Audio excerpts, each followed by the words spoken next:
In 2014, during the summer, four friends went cave diving in Costa Brava, Spain. They wanted to explore a cave called Cave dels Arase, even though it had a spooky reputation. Despite knowing they shouldn't go in, the group was curious about the unknown. They went ahead with their plan to enter the cave. Now, I'll tell you the scary stuff that happened to them. Cave dels Arase, also known as the Cave of Caskets, isn't a huge underwater cave. It's only about 262 feet or 80 meters long. The entrance is 23 feet or 7 meters below the water's surface. This cave is well liked by experienced divers, underwater photographers, and marine biologists who enjoy its unique geological features and the diverse wildlife in and around it. Sometimes, snorkelers and free divers swim near the cave's entrance. But going inside the cave is a different story. It's super dark, mysterious, and honestly, pretty scary. For safety reasons, it's not open to the public because people have died in there. Still, it attracts adventurers who want to explore the unknown. Divers entering the cave have to swim along the floor until they're about 25 feet or 7.6 meters away from the entrance. Then, they start going up a bit toward a noticeable hump. At the end of the hump, there's a rocky entrance leading to another big dark chamber. There are maps of the cave, but no one has actually been recorded swimming into that second chamber. It's like an urban legend, people talk about it, but not much is known about its size and shape. On the morning of Saturday, July 19, 2014, the sun pumped up the energy of four friends who were super excited about starting an adventure they had been thinking about for a while. They met through a caving group, but none of them had ever explored serious caves, especially ones that were uncharted and considered dangerous. Trying something totally new and pushing their limits got them really pumped up. Their excitement grew as they took a boat to the cave. Everyone was in high spirits. The adventure they'd been planning for months was finally happening. It was a big deal for them, and they hoped to share the story with their friends once it was all over.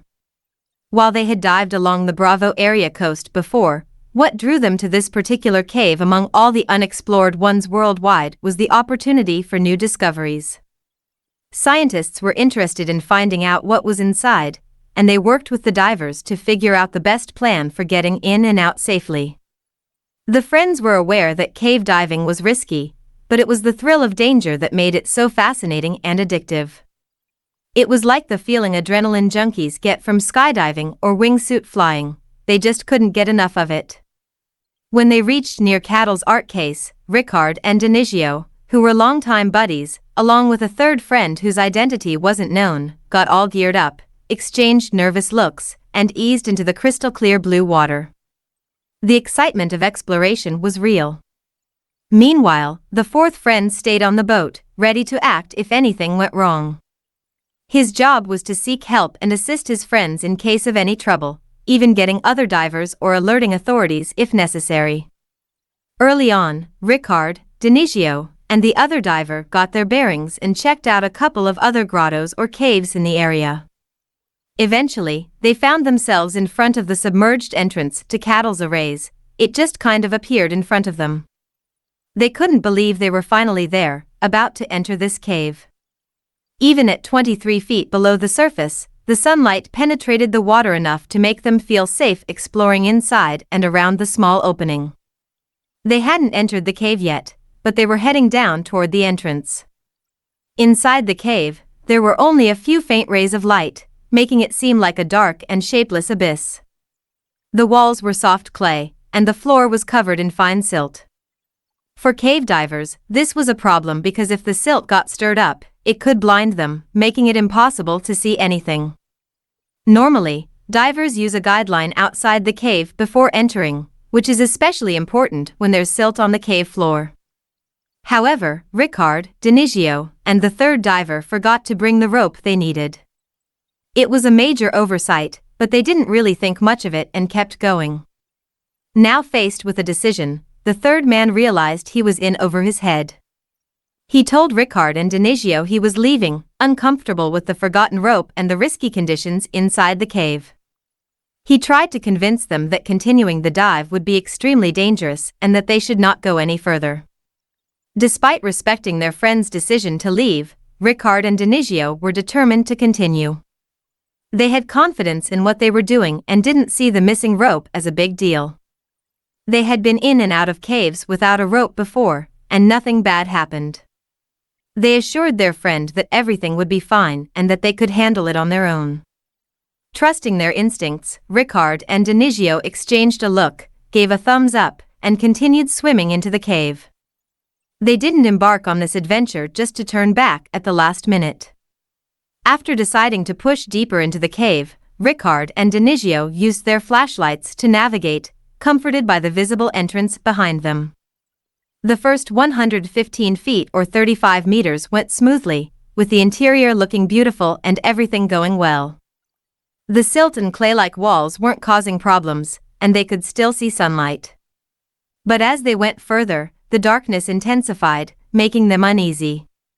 They exchanged looks like, do we keep going or bail on this trip? Despite the eerie feeling, they pressed on.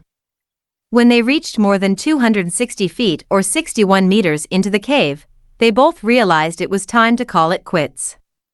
They knew any mishap now could be disastrous, and they needed to head back. The problem was, in their haste, they had stirred up silt with their fins, reducing visibility to almost nothing. They couldn't even see their hands a few feet in front of them, their worst nightmare. They tried reaching for each other, but there was nothing. The sudden loss of visibility also meant they lost their sense of direction, and without a rope or markers, they had no way of knowing where they entered. Going in any direction could lead them deeper into the cave, running out of air and risking their lives. Denizio realized they could swim for hours and still not find the entrance. As they searched, their tank air levels dropped dangerously low. Waiting for the silt to settle was not an option. It could take hours, days, or even weeks.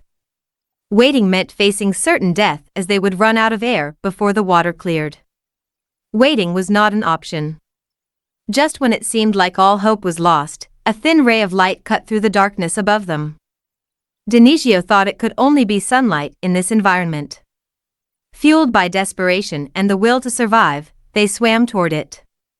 As they got closer, the light grew brighter and more promising. The crack turned out to be larger than they initially thought, slightly wider than their bodies. It was a miraculous event, something you hardly ever experience in cave diving. They swam up and into the crack, hoping it would widen and lead them to the surface. But as they progressed, the crack narrowed, pressing them against the walls tightly. They started to feel like they might get stuck and die in there, running out of air in the darkness. The walls pressed against their backs, chests, and arms, making it seem like they were reaching a dead end. It looked increasingly likely that they would run out of air and die a slow, painful death. Miraculously, the passage stayed just wide enough for them to squeeze through. They continued contorting their bodies, making their way further into the crack. Eventually, they broke through, but to their surprise, they found themselves in a completely different part of the cave. They had entered another cave running parallel to Arase. Their heads, shoulders, and arms were in an 11 and 1/2 feet air pocket, trapped at the top of a submerged cavern. Recognizing their stroke of luck, they quickly took off their equipment and breathed in the air. Denizio shot a worried look at Ricard, concerned about the possibility of carbon dioxide in the air that could be lethal. Fortunately, the mix of air was okay, and they could breathe normally. Filled with relief and a massive adrenaline rush, Ricard and Denizio felt like they had narrowly escaped death. They even took photos inside the small air pocket to capture the moment and remember it once they got out. Now, their plan was to sit tight and wait for their friends and rescue divers to arrive. Meanwhile, outside the cave, Ricard and Denizio's friends sensed something was wrong and called emergency services at 11 a.m. Luckily, officers from Spain's Civil Guard, or Guardia Civil, were already on duty, keeping an eye on swimmers, snorkelers, and divers in the area. This was another fortunate turn of events. Team leader Corporal Fernando Adjuri quickly organized a rescue party, aiming to get in the water by late afternoon or early evening. Knowing the rescue would be challenging and potentially dangerous, he activated the Civil Guard's National Diving Group.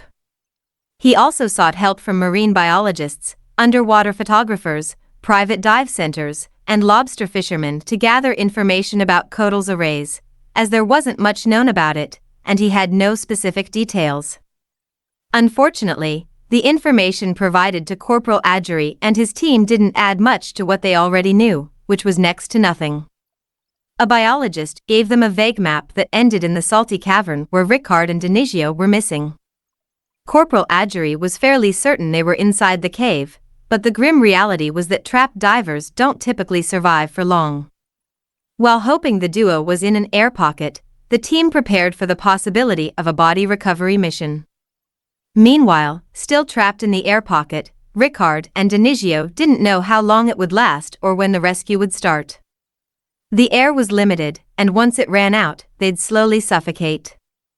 Ironically, their breathing was contributing to their demise, as the air in the cavern turned into carbon dioxide with each inhale and exhale, poisoning their bodies. Holding onto the slick cavern walls proved difficult, forcing them to tread water in the 24-foot deep space. This constant exertion accelerated the effects of carbon dioxide poisoning. As the ordeal continued, the young men suffered from dehydration, hypothermia, and despair. Ricard was in worse shape, and with their situation worsening, they resigned themselves to their grim fate, choosing silence in the cavern. Eventually, Ricard struggled to keep his head above water, slipping below the surface multiple times. Denizio, despite his exhaustion, pulled him back up each time. However, as the hours passed, the stresses became overwhelming. The last time Ricard slipped below the surface, Denizio lacked the strength to save him. Alone, trembling in the cold water, Ricard sank, unsure if a rescue was underway. Denizio faced the reality that, like his friend, he would die in the Cave of Caskets. Despite this, he clung to the faint vision of a future surrounded by friends, loved ones, and fresh air.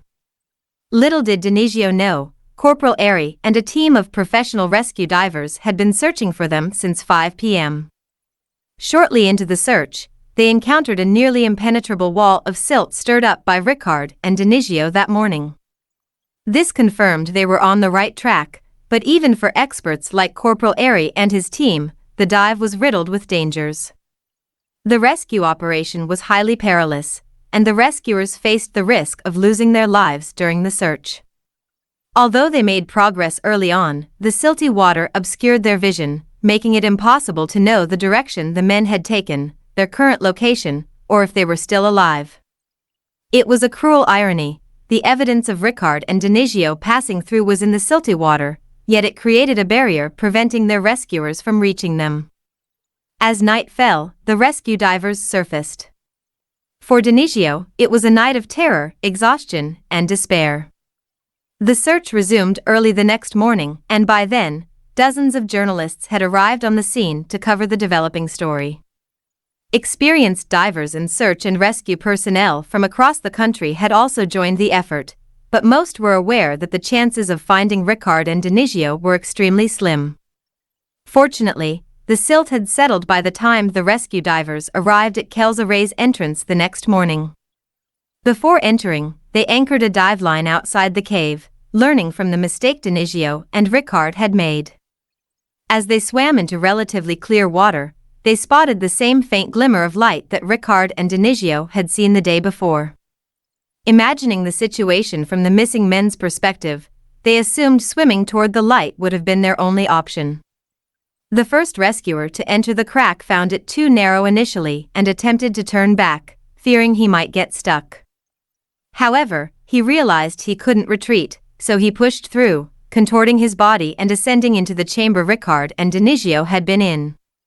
Sweeping the interior with his powerful flashlight, he immediately noticed Ricard's lifeless body in his neoprene wetsuit. Expecting to find Denizio's body next, he was surprised to see Denizio clinging precariously to a jagged rock on the far side of the cavern. When Denizio realized he wasn't alone anymore, he emitted an agonized moan that startled Corporal Airy and the other rescue diver. Denizio had somehow managed to stay alive under the extreme conditions, but he was severely exhausted, dehydrated, hypothermic, and disoriented, making his survival uncertain. While the fact that he was still alive was a relief, extracting him from the cave posed a significant challenge, and the chances of bringing him out alive were not promising. Despite salvation being within reach, Denigio resisted putting on the air tank the rescue divers brought to him. Delirious and unaware of the situation, he fought against the rescuers, thinking they were trying to harm him. He had no understanding that they were there to help him. Corporal Airy recognized that Denigio was disoriented and not cooperating, likely due to not recognizing the rescuers. Believing Denigio would respond better to someone he knew, Corporal Airy returned to the surface and convinced Denigio's diving friend, who had accompanied him, to re-enter the cave for the rescue. Despite understanding the danger, Denigio's friend decided to join Corporal Airy and other rescue divers, making their way down to the air pocket cavern. Seeing a familiar face improved the situation, but by that afternoon, Corporal Airy decided to sedate Denigio, recognizing that time was of the essence and it was the only way to ensure a safe extraction. Less than 24 hours after entering the cave, Denigio emerged on the surface, accompanied by Corporal Airy, the rescue team, and his friend. With Denigio safe, their focus shifted to recovering Ricard's body. Denigio became the first person to survive such an accident in Spain. After the media attention subsided, Corporal Airy initiated a thorough investigation into why the dive turned tragic. The surprising cause of Ricard's death was carbon dioxide poisoning, hypercapnia. Corporal Airy's final report highlighted that the divers lacked the necessary training and experience for such a challenging dive. They also neglected basic safety precautions, like installing a dive line to navigate through the silt-filled water. Some criticized Denigio for not saving Ricard from drowning, but the report clarified that Denigio had already saved his friend multiple times and, in the end, lacked the strength to prevent him from drowning. That concludes today's video. Don't forget to give us a thumbs up and share your thoughts in the comments below.